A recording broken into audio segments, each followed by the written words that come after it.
Durante 6 años en México, hubo un hombre al que nadie podía tocar. No porque fuera intocable por la ley. No porque fuera brillante. Sino porque era el mejor amigo del presidente. Mientras en las calles de la Ciudad de México la gente bajaba la mirada cuando veía una patrulla, ese hombre levantaba columnas de mármol, mandaba traer estatuas de Grecia y soñaba con dejar su nombre grabado en piedra. Literalmente. No era empresario. No venía de una familia rica. No había inventado nada. Era el jefe de la policía del Distrito Federal. Y mientras el país se caía a pedazos, mientras el dólar subía y la gente apretaba el cinturón, él construía una mansión tan absurda, tan ofensiva, que parecía una burla directa al país entero, un Partenón griego plantado en suelo mexicano, pagado con miedo, silencio y corrupción. Pero esta no es solo la historia de una casa escandalosa. Es la historia de una amistad peligrosa. De cómo un favor presidencial convirtió a la policía en un negocio. De cómo el poder, cuando no tiene freno, siempre termina exhibiéndose solo. Porque cuando el presidente se fue, cuando se acabó la protección, todo se vino abajo. Y lo que quedó no fue justicia. Fue una ruina. Un símbolo. Y una advertencia que México todavía no termina de escuchar. Arturo el Negro Durazo no nació siendo poderoso. No llegó de la nada con una placa y un ejército de escoltas. Antes de las mansiones, antes de las joyas, antes del miedo. Era solo un hombre ambicioso, con colmillo, y con una amistad que valía oro. José López Portillo y Durazo se conocían desde jóvenes. No eran socios de negocios. No compartían ideales. Eran cuates. Y en México, a veces, eso pesa más que cualquier currículum, más que cualquier ley, más que cualquier institución. Cuando López Portillo llegó a la presidencia en 1976, el país entero esperaba orden, estabilidad, un respiro después de años difíciles. Pero en las sombras, mientras el nuevo presidente tomaba posesión, otro hombre ya estaba cobrando esa victoria como propia. Durazo no llegó a la jefatura de la policía por méritos ni por trayectoria limpia. Llegó porque alguien desde arriba lo cuidaba. Y desde ese momento, la policía del Distrito Federal dejó de ser lo que debía ser. Ya no era protección. Ya no era servicio. Se convirtió en un negocio. En una máquina de extorsión. En una fábrica de miedo. En cantinas, en oficinas, en pasillos del poder, la gente lo decía en voz baja. Con ese no te metas. Ese trae línea directa con los pinos. Ese hace lo que quiere. Y lo hacía. Patrullas que cobraban cuotas. Comandantes que obedecían sin preguntar. Denuncias que desaparecían. Expedientes que nunca avanzaban. La ciudad aprendió a vivir con eso. Como se aprende a vivir con un temblor constante, fingiendo que no pasa nada, aunque todo esté a punto de caerse. Y mientras en las calles el miedo se normalizaba, en lo alto de una colina, lejos del ruido, algo empezaba a levantarse. Algo grande. Algo innecesario. Algo que gritaba poder. Una mansión que no buscaba ser hogar. Buscaba ser monumento. Columnas enormes. Mármol importado. Estatuas. Detalles que no cuadraban con el sueldo de ningún funcionario. La gente lo veía y se hacía la misma pregunta. ¿De dónde chingado salió tanto dinero? Pero nadie preguntaba en voz alta. Porque preguntar tenía consecuencias. Durazo sabía que el poder no dura para siempre. Pero también sabía algo más peligroso: mientras dure, hay que exprimirlo. Y así, protegido por la presidencia, blindado por la amistad, se sintió invencible. Intocable. Eterno. No vio venir el cambio. O peor aún, lo vio, pero creyó que no lo alcanzaría. Porque en México, cuando cambia el sexenio, cambian los amigos. Y cuando el amigo se va, el monstruo queda solo. Y entonces, todo lo que parecía sólido empieza a crujir. Cuando José López Portillo tomó protesta como presidente, el país estaba parado frente al televisor. Banderas, discursos largos, promesas de orden y futuro. En Los Pinos todo era sonrisas, abrazos, fotos oficiales. Pero en los pasillos, lejos de las cámaras, hubo nombramientos que no salieron en primera plana y que, con el tiempo, iban a pesar más que cualquier discurso. Uno de esos nombramientos tenía nombre y apodo, Arturo Durazo Moreno. El Negro Durazo. No hubo concurso. No hubo debate. No hubo dudas. La jefatura de la Policía del Distrito Federal cayó en sus manos como caen las herencias mal habidas, sin explicación clara y sin testigos incómodos. Desde el primer día, Durazo entendió algo que muchos tardan años en aprender: el poder no está en el cargo, sino en quien te respalda. Y él tenía el respaldo más pesado de todos. En reuniones privadas, en comidas largas, en sobremesas donde corría el whisky, López Portillo lo trataba como viejo amigo. Como alguien de confianza. Como alguien que sí entiende cómo se mueve este país. Y eso, en México, es una carta blanca. Durazo caminaba por oficinas gubernamentales como si fueran su casa. Nadie le levantaba la voz. Nadie le ponía límites. Cuando hablaba, los demás asentían. Cuando ordenaba, se ejecutaba. Cuando sonreía, era mejor no confiarse. En la policía, el mensaje fue claro desde el principio. No hizo falta decirlo muchas veces. Aquí se hace lo que diga el jefe. Y el jefe responde directo con el presidente. Ese rumor corrió rápido. Más rápido que cualquier boletín oficial. Y funcionó. Comandantes que antes dudaban, ahora obedecían.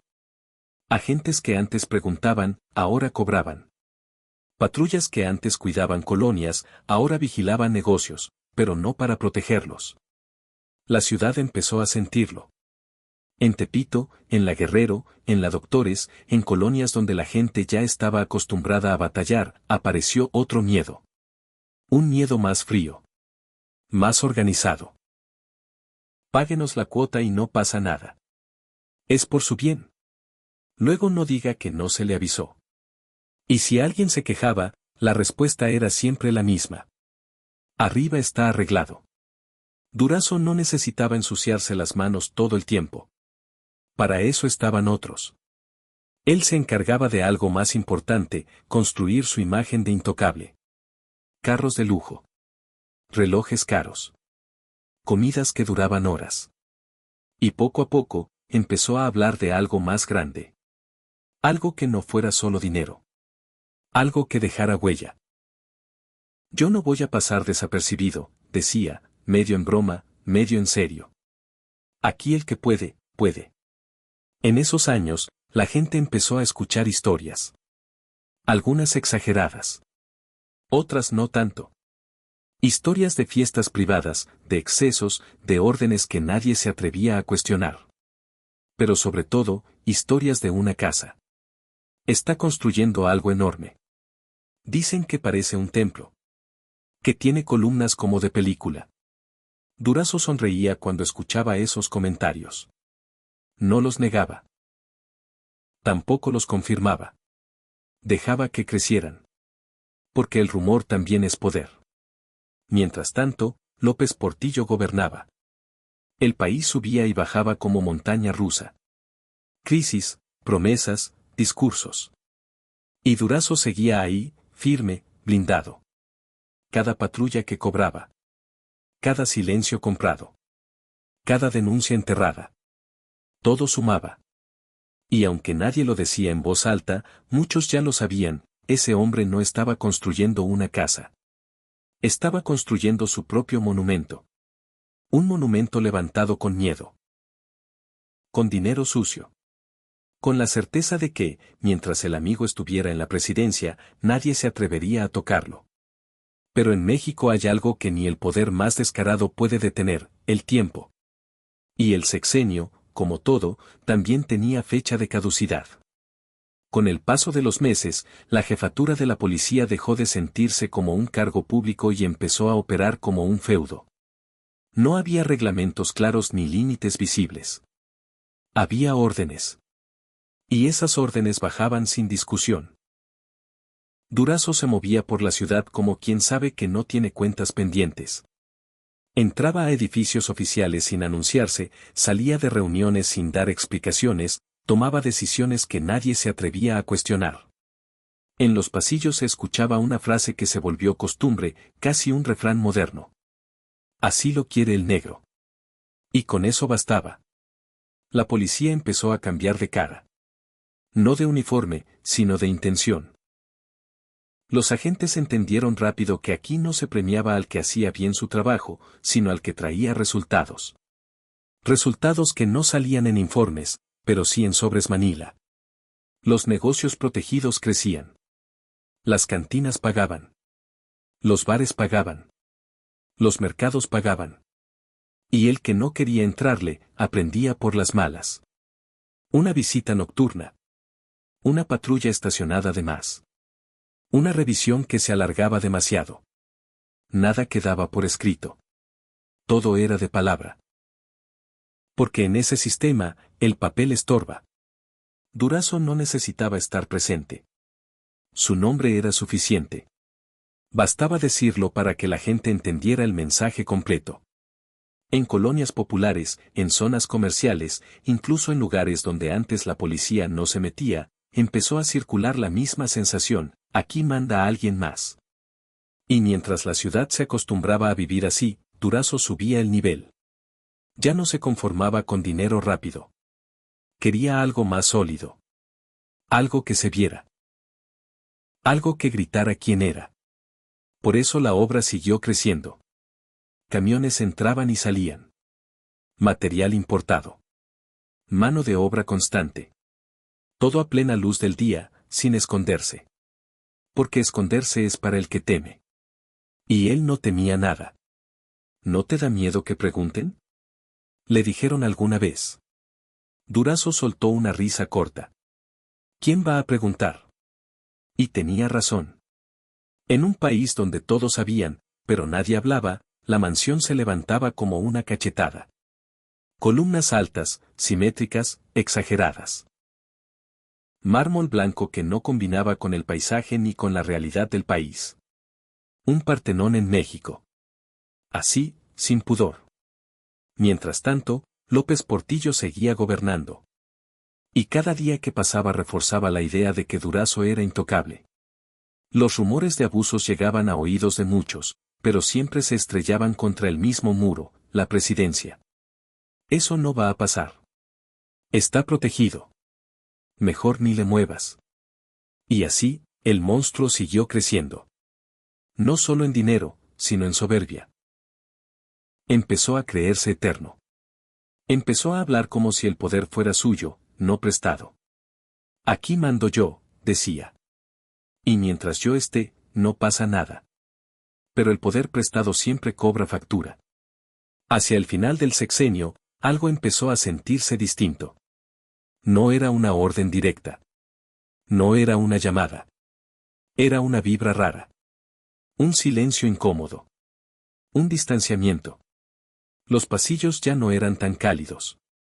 Las reuniones ya no tan frecuentes. Las sonrisas ya no tan sinceras. Durazo lo notó. Claro que lo notó. Pero como muchos antes que él, decidió ignorarlo. Pensó que el sistema que lo había elevado lo seguiría sosteniendo. Siguió gastando. Siguió ordenando. Siguió creyéndose invencible. Sin darse cuenta de que el verdadero poder ya estaba empacando maletas. Porque en México, cuando se acaba el sexenio, se acaba la magia. Y cuando se va el presidente, los amigos dejan de contestar el teléfono. Para entonces, la policía ya no fingía. La careta de autoridad se había caído desde hacía rato. Las patrullas recorrían la ciudad con otra lógica. No buscaban delitos, buscaban oportunidades. Un puesto mal acomodado, un permiso vencido, un negocio nuevo sin palancas. Todo era pretexto. O cooperas. O te complicamos la vida. Y la gente aprendió rápido cuál era la opción menos dolorosa. En la Merced, en el centro, en colonias donde el dinero circulaba pero la protección no existía, el cobro se volvió rutina. No había recibos. No había firmas. Solo fechas y montos que se repetían como si fueran renta. El miedo se administraba con precisión. Ni tan fuerte para provocar rebelión. Ni tan leve para perder control. Durazo entendía algo básico: el terror constante cansa, pero el miedo dosificado somete. Por eso el sistema funcionaba. Comandantes que respondían directo a él. Grupos internos que nadie supervisaba. Cadenas de mando que solo miraban hacia arriba. Y arriba, durante un tiempo, todo seguía cubierto. Mientras tanto, el Partenón avanzaba. Cada columna terminada parecía un trofeo. Cada detalle nuevo alimentaba el mito. La mansión ya no era solo una casa, era un rumor permanente. Dicen que tiene salones secretos. Que ahí adentro se hacen fiestas raras. Que nadie entra sin permiso del jefe. ¿Era cierto todo? Nadie lo sabía con certeza. Pero en un país donde la verdad suele esconderse, el rumor pesa casi igual. Durazo no lo desmentía. Le convenía. El miedo no necesita pruebas, solo repetición. En oficinas públicas, algunos empezaron a incomodarse. No por ética, sino por exceso. Porque una cosa es robar en silencio, y otra es levantar un templo griego mientras el país se hunde. Pero nadie decía nada. Hasta que el ambiente cambió. De pronto, el nombre del negro ya no provocaba el mismo silencio respetuoso. Provocaba incomodidad. Miradas esquivas. Respuestas vagas. El sexenio se estaba acabando. Y en México, todos saben que el verdadero juicio empieza cuando cambia el presidente. Durazo intentó asegurar su futuro. Movió fichas. Habló con gente. Buscó acuerdos. Pero el respaldo ya no era el mismo. La protección presidencial no se hereda. Cuando Miguel de la Madrid asumió el poder, el país entró en otra etapa. Un discurso distinto. Una narrativa de limpieza. Y aunque al principio todo parecía igual, en el fondo algo ya estaba en marcha. Investigaciones silenciosas. Revisiones discretas. Expedientes desempolvados. El monstruo empezaba a sentir frío. Y entonces, lo impensable ocurrió. La mansión dejó de ser intocable. Agentes que antes obedecían ahora observaban. Autoridades que antes callaban ahora preguntaban. Y lo que durante años fue símbolo de poder, empezó a verse como evidencia. El cateo llegó como un golpe seco. Sin discursos. Sin ceremonias. Solo puertas abiertas a la fuerza y miradas que recorrían lo que antes nadie podía ver. Lujo. Exceso. Indicios. Nada gritaba inocencia. Durazo ya no estaba ahí. Había huido. Como huyen casi todos cuando el piso se rompe. El hombre que se creyó eterno ahora corría. Y la ciudad, por primera vez en años, sintió algo distinto al miedo. Sintió expectativa. Porque cuando el poder cae, todos quieren ver cómo se rompe. ¿Tú qué piensas de que durante años todos supieran lo que pasaba, y nadie hiciera nada? El poder, cuando se va, no avisa. Simplemente deja de contestar llamadas. Durazo lo entendió tarde. Muy tarde. Al principio creyó que era solo un malentendido. Que el ruido pasaría. Que, como siempre, alguien desde arriba iba a meter las manos y acomodar las cosas. Pero esta vez, el teléfono sonaba y nadie respondía. Los saludos se volvieron fríos. Las puertas, que antes se abrían solas, empezaron a cerrarse con cuidado. En los pasillos del gobierno ya no lo llamaban el jefe. Ahora era ese asunto. Las investigaciones avanzaban despacio, pero firmes. No con el ruido de los escándalos, sino con la paciencia del que sabe que el tiempo ya juega a su favor. Expedientes que antes dormían en archiveros empezaron a moverse. Declaraciones.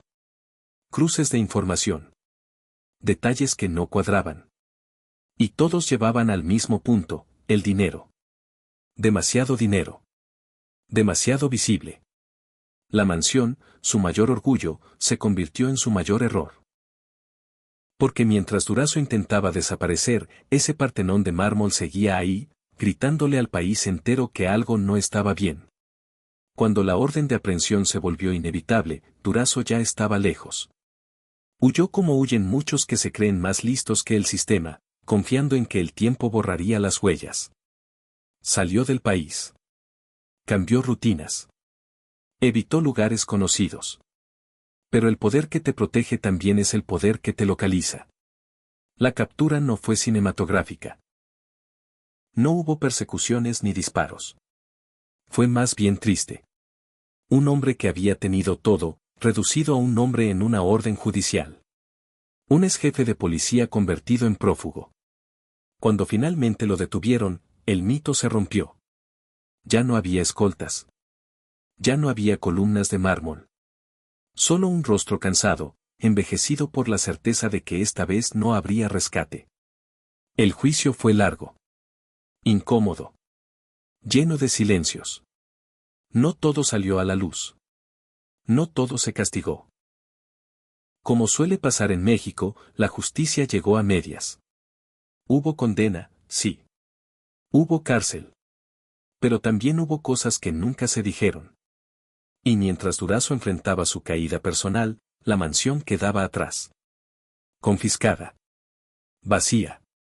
Abandonada a su suerte. El lugar que había sido construido para imponer respeto ahora imponía otra cosa, vergüenza. La gente empezó a colarse. A tomar fotos. A contar historias. Grafitis cubrieron los muros. El mármol se manchó. Las estatuas se agrietaron. El Partenón mexicano se volvió ruina. Y ahí, entre columnas rotas y maleza creciendo sin control, la mansión encontró su verdadero significado. Ya no como símbolo de poder, sino como advertencia. Porque en México, el problema nunca ha sido que la corrupción exista. El problema es que, durante años, se vuelve paisaje. Durazo cayó. Pero el sistema que lo hizo posible. Ese nunca se fue del todo. La mansión quedó en silencio. Sin música. Sin escoltas. Sin órdenes gritadas desde algún salón enorme. Solo el viento colándose entre columnas de mármol, hojas secas acumulándose en rincones que antes brillaban, y un eco incómodo que parecía repetir lo mismo una y otra vez: aquí pasó algo que no debía pasar. El Partenón mexicano, ese capricho levantado con dinero sucio y soberbia pura, empezó a caerse solo. No porque alguien lo demoliera, sino porque ya no había poder que lo sostuviera. La hierba creció sin pedir permiso. Los muros se llenaron de grafitis. Los vidrios se rompieron. Y poco a poco, la gente empezó a entrar. Curiosos. Vagos. Periodistas. Chavos buscando historias. Todos caminaban por esos pasillos con la misma sensación rara: estar dentro de algo que alguna vez fue intocable. Donde antes nadie podía entrar, ahora cualquiera se metía. Donde antes se imponía miedo, ahora solo había abandono. La mansión se convirtió en leyenda urbana. En advertencia. En burla silenciosa. Mira hasta dónde llegó. Y mira cómo acabó. Durazo ya no estaba. Su nombre seguía apareciendo en libros, en reportajes, en conversaciones incómodas sobre el pasado. Pero su presencia real había desaparecido. Lo que quedó fue su monumento, oxidándose a la vista de todos. Y quizá ese fue el castigo más fuerte. No la cárcel. No la caída pública. Sino que su mayor orgullo terminara convertido en ruina, visitado por desconocidos, usado como ejemplo de lo que pasa cuando el poder se ejerce sin freno. Porque en México, la memoria es frágil. Pero algunos símbolos son demasiado grandes para olvidarse. La mansión del negro Durazo sigue ahí, recordándonos que el poder prestado siempre se cobra. Que las amistades políticas duran lo que dura el cargo. Y que cuando el miedo se usa como negocio, tarde o temprano se regresa como abandono. No hubo redención. No hubo final limpio. Solo una casa enorme, vacía, comiéndose su propia historia. Y un país que, cada cierto tiempo, vuelve a pasar frente a esas ruinas y se pregunta, aunque sea en silencio, si de verdad hemos aprendido algo. Después de todo esto, ¿tú crees que historias como esta ya no pasan, o solo aprendieron a esconderse mejor?